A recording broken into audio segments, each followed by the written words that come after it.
ஆகாஷ்வாணி.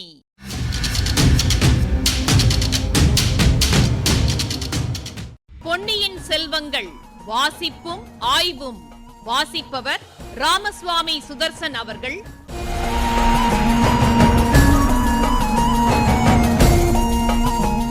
மகாராஜாதிராஜ ராஜகம்பீர ராஜமார்த்தாண்ட ராஜகுலோத்துங்க ராஜகுலதிலக ஈரேழு 14 லோகத்தின் அதிபதி பாரா.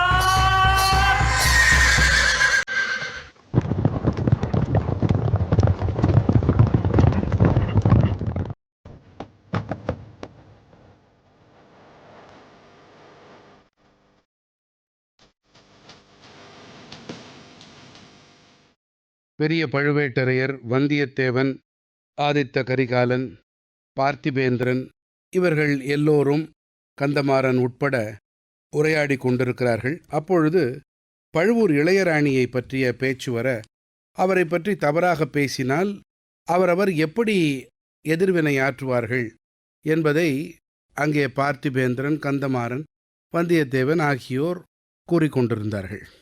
இதற்கு பதிலாக ஆதித்த கரிகாலன், கொஞ்சம் பொறுங்கள் நண்பர்களே, என்னிடமே சண்டைக்கு வந்து விடுவீர்கள் போலிருக்கிறதே. பார்த்தீர்களா தாத்தா, தமிழ் பெண் குலத்தின் கௌரவத்தை காப்பாற்றுவதில் இவர்கள் எவ்வளவு துடிப்புடன் இருக்கின்றார்கள். ஆனால் பழுவூர் இளையராணியை பற்றி யாரும் அவதூறு சொல்லவில்லை. சொன்னால் நானும் கேட்டுக்கொண்டு சும்மா இருக்க மாட்டேன். இந்த வீராதி வீரர்கள் வரும் வரையில் அப்படி அவதூறு சொன்னவனை நான் உயிரோடு வைத்திருக்க மாட்டேன். பழுவூர் இளையராணியின் மூடுபல்லக்கை பற்றித்தான் குறை சொல்லுகிறார்கள். அந்த கோழை மதுராந்தகன் பழுவூர் ராணியின் மூடுபல்லக்கில் ஊர் ஊராக இரகசிய பயணம் செய்கிறானாம். எப்போது ஆண்மகன் ஒருவன் மூடுபல்லக்கில் 2 பக்கத்திலும் திரையிட்டு கொண்டு பிரயாணம் செய்கிறானோ அப்போது இளையராணியும் அப்படி பிரயாணம் செய்தால் சில அனர்த்தங்கள் விளையக்கூடும் அல்லவா? கோமகனே, பராந்தக சக்கரவர்த்தியின் பேரனும் கண்டராதித்தருடைய திருமகனுமான மதுராந்தகத்தேவர் எதற்காக மூடுபல்லக்கில் பிரயாணம் செய்ய வேண்டுமாம்? எனக்கு ஒன்றும் விளங்கவில்லையே என்றான் பார்த்திபேந்திர பல்லவன். அதன் காரணமும் ஒரு வேடிக்கையான காரணம்தான். மதுராந்தகன் மூடுபல்லக்கில் ஏறிக்கொண்டு ஊர் ஊராக போய் தன் கட்சிக்கு பலம் திரட்டி கொண்டு வருகிறானாம். எதற்காக பலம் திரட்டுகிறது? எதற்காகவா? என் தகப்பனாருக்கு பிறகு சோழ ராஜ்ய சிம்மாசனத்தில் அவன் ஏறுவதற்காகத்தான். எப்படி இருக்கிறது கதை? சில மாதங்களுக்கு முன்பு ஒரு நாள் இந்த கடம்பூர் மாளிகைக்கு கூட அவன் அப்படி ஒரு மூடுபல்லக்கில் ரகசியமாக வந்திருந்தானாம். நள்ளிரவில் சதி ஆலோசனை கூட்டம் ஒன்று இங்கே நடந்ததாம். பார்த்திபேந்திரா, திருக்கோவலூர் கிழவனார் நீயும் என்னுடன் இருந்தபோதுதானே இதையெல்லாம் சொன்னார். மதுராந்தகனுக்கு சிம்மாதனம் ஏறுவதற்கு உள்ள ஆர்வத்தினால் அவசரப்பட்டு என் தந்தையை கொஞ்சம் சீக்கிரமாகவே சொர்க்கத்துக்கு அனுப்பினாலும் அனுப்பிவிடுவான் என்று சொன்னாரே, அதெல்லாம் உனக்கு நினைவில்லையா? நினைவுக்கு வருகிறது இளவரசே. அதையெல்லாம் அப்போதும் நான் நம்பவில்லை, இப்போதும் சிறிது கூட நான் நம்பவில்லை. தஞ்சாவூருக்கு போய் தங்கள் தந்தையை நேரில் தரிசித்து வந்த பிறகு நீ மட்டும் என்ன, நானும் கூடத்தான் நம்பவில்லை. நம்பியிருந்தால் இந்த கடம்பூர் மாளிகைக்கு விருந்தாளியாக வந்திருப்பேனா என்று கூறி கரிகாலன் மீண்டும் எதையோ நினைத்து கொண்டவன் போல சிரித்தான். கடம்பூர் சம்புவரையர் தொண்டையை கனைத்து கொண்டு, கோமகனே, திருக்கோவலூர் மலையமான் குலத்துக்கும் எங்கள் குலத்துக்கும் நீண்டகால விரோதம் என்பது தங்களுக்கு தெரிந்திருக்கும் என்றார். தெரியாமல் என்ன? அந்த விரோதத்தை பற்றி சங்கப்புலவர்கள் பாடியிருக்கிறார்களே. கொல்லிமலை வல்வில் ஓரியை மலையமான் திருமுடிக்காரி சண்டையில் கொன்றான். வல்வில் ஓரியின் வம்சத்தில் நீங்கள் வந்தவர்களாகையால் அந்த விரோதத்தை இன்னமும் வைத்துக் கொண்டிருக்கிறீர்கள். கோமகனே, வல்வில் ஓரியின் சாவுக்கு உடனே பழிவாங்கப்பட்டது. வல்வில் ஓரியின் உறவினனாகிய அதியமான் நெடுமானஞ்சி திருக்கோவலூர் மீது படையெடுத்துச் சென்று அந்த ஊரையும் அழித்தான். மலையமானுடைய முள்ளூர் மலைக்கோட்டையையும் தரைமட்டமாக்கினான். சம்புவரையரே, அதியமான் மட்டும் தனியாக அந்த காரியத்தை செய்துவிடவில்லை. என் முன்னோனாகிய சோழன் கிள்ளி வளவனுடைய உதவியைக் கொண்டுதான் மலையமான் மீது அதியமான் வெற்றியடைந்தான். அந்த பழைய கதையெல்லாம் இப்போது எதற்கு? நாங்கள் மறந்துவிட்டாலும் மலையமான் மறப்பதில்லை. ஏதாவது எங்கள் பேரில் அவன் குற்றம் சாட்டி கொண்டிருக்கிறான். நான் தான் சொன்னேனே, கிழவருக்கு வயதாகிவிட்டது. ஆகையால் புத்தியும் தடுமாறுகிறது. நான் இங்கே இருக்கும்போது எனக்கு ஆபத்து ஒன்றும் வராமல் பாதுகாப்பதற்காக அவர் ஒரு பெரும் சைன்யத்தை திரட்டி கொண்டு வராமல் இருக்க வேண்டுமே என்று கூட எனக்கு கொஞ்சம் கவலையாக இருக்கிறது. இளவரசே, அப்படி ஏதேனும் தங்களுக்கு சந்தேகம் இருந்தால் என்று சம்புவரையர் தடுமாறினார். எனக்கு சந்தேகமா? இல்லவே இல்லை. மலையமானோடு எங்கள் உறவு 2 தலைமுறையாகத்தான்.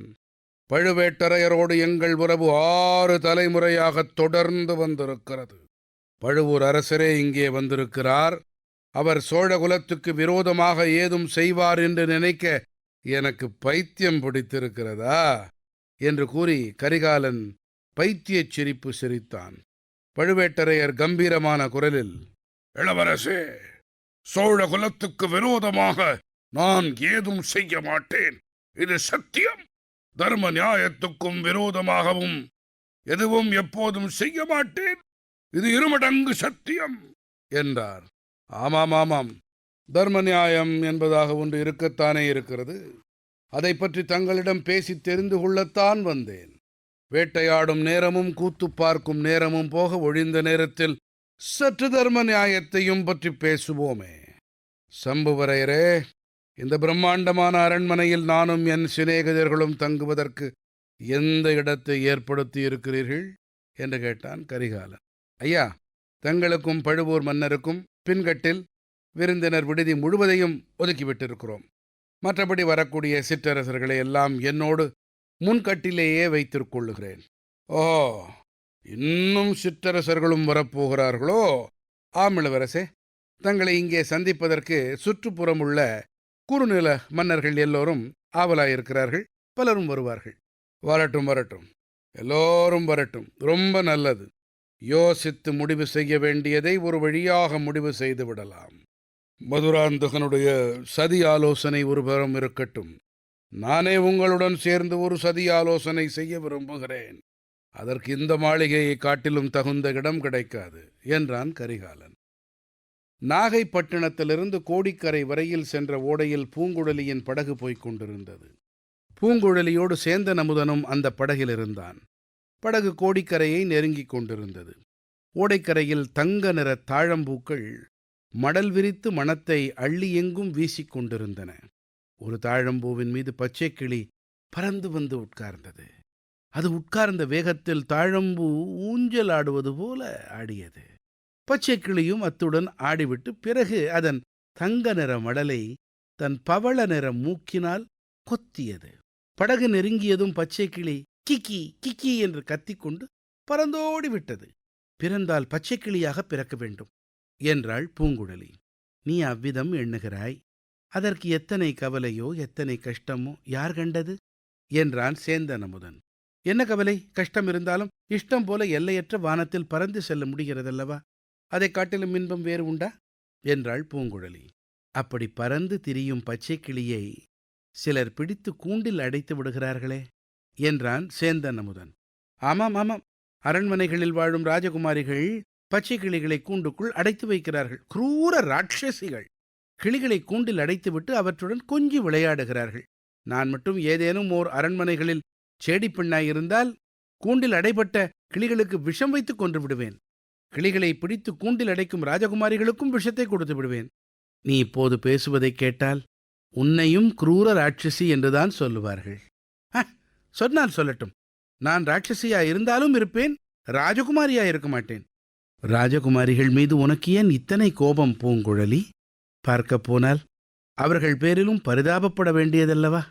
கூண்டில் அடைபட்ட பச்சை கிளிகளைப் போலத்தான் அவர்களும் அரண்மனைக்குள் அடைபட்டு காலம் கழிக்க வேண்டியிருக்கிறது. தப்பித் தவறி அவர்கள் வெளியில் புறப்பட்டால் எத்தனை கட்டுக்காவல், எத்தனை ரகசியம், எத்தனை ஜாக்கிரதை! உன்னைப் போல அவர்கள் படகில் ஏறிக்கொண்டு தன்னந்தனியாக ஓடையிலும் கடலிலும் போக முடியுமா? இஷ்டப்படி துள்ளித் திரியும் மானைப் போல காட்டில் சுற்றி அலைய முடியுமா? இப்பகுதியின் ஆய்வினை வழங்குகிறார் ஐங்கரன் அவர்கள். தன்னை வரவேற்க காத்திருந்த அந்த ஜன சமுத்திரத்தில் திடமா காலூன்றி நிற்கவும் முடியாத முதியவர்கள் கோலூன்றி நின்றதை பார்த்திருப்பான் ஆதித்த கரிகாலன். கடம்பூர் மாளிகைக்குள்ள சென்ற பிறகாவது மேன் மாடத்து முகப்பில் இருந்து காட்சி அளிச்சு அன்பை பரிமாறிக்கத்தான் அப்படி விரைவா போனான். அத்தோட தான் வந்திருப்பதே மக்களை சந்திச்சு குறை தீர்க்கத்தான்ங்கிறதையும் கட்டியங்காரன் மூலமா தெரிவிச்சிட்டான். மக்களின் அபிமானம் எனக்கு தேவையில்லை. மக்கள் ஆளப்பட வேண்டியவங்க. சிம்மாசனத்தில் உட்கார்ந்து அரசு செலுத்துறவங்களிடம் மக்கள் பக்தி செலுத்த வேண்டியவங்க. இப்படியெல்லாம் மதுராந்தகனுக்கு துர்போதனை பண்ணியிருக்கிற பெரிய பழுவேட்டரையருக்கு இது சரியான சப்பையடி. நேர பெண்கள் இருக்கிற மேன் மாடத்துக்கு விரைவா போனதை விரசமா நினைச்ச செங்கண்ணர் சம்புவரையருக்கும் தான் வரலாற்றில் குறுநில மன்னர்கள் வலிமை பெற்றதும் மற்ற குடியரசர்களை அடக்கி முடியரசர்களை எதிர்த்து மேல்நிலைக்கு போய் பேரரசர்களா, அதாவது சக்கரவர்த்திகளா, ஒரு குடையின் கீழ் ஆள பாடுபட்டிருக்காங்க. குறுநில மன்னர்களில் மாவீரர்களான மலையமான் திருமுடிக்காரியும் அதியமான் நெடுமானெஞ்சியும் பரம்புமலை வேள் பாரியும் கடுமையா முயன்றும் இந்த நிலைக்கு வர முடியல. சரி, மலையமானுக்கும் அதியமானுக்கும் ஏற்பட்ட மோதல்ல கொல்லிமலை தலைவன் வல்வில் ஓரி அதியமானுக்கு துணையா போரிட்டான். நெடுங்கதையின் இந்த பகுதியில் சம்புவரையரும் ஆதித்த கரிகாலனும் இதை பற்றி தான் பேசினாங்க. மலையமானின் தலைநகரம் திருக்கோவலூர். இதுக்கு வடகிழக்கில் ஏறத்தாழ 40 கிலோமீட்டர் தொலைவில் இருக்குது முள்ளூர் மலை. இன்றைய பேரு பக்கமலை. கிழக்கு மலைத்தொடரின் ஒரு பகுதி. தென்பெண்ணை படுகையில் இருக்குது முள்ளூர். இதை பேரிசை முள்ளூர்னு சங்க இலக்கியம் வர்ணிக்குது. சுற்றி இருக்கிற காட்டை முள்ளூர் காணம்னு குறிப்பிடுது இன்னொரு வர்ணனை. காட்சி மாற்றம் இறுக்கமான சூழ்நிலையிலிருந்து விடுவிச்சு இயற்கை சூழலுக்கு அழைச்சிக்கிட்டு வரார் ஆசிரியர்.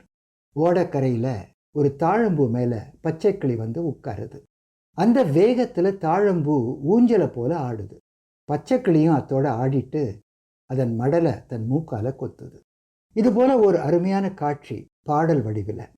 அன்னை இயற்கை மிக பெரியாள், அவள் அன்பில் அருளில் எல்லையில்லாள், தென்னை மரத்தை வளர்த்திடுவாள், ஒரு சின்ன பசுங்கிளி ஆடுதற்கே. கவிஞர் சாலை இளந்திரையன். நல்லது, கோடிக்கரையை நெருங்கிக்கிட்டு இருக்கிற இந்த சமயத்திலேயாவது பூங்குழலியின் பேச்சில் கனிவு பிறக்குமா?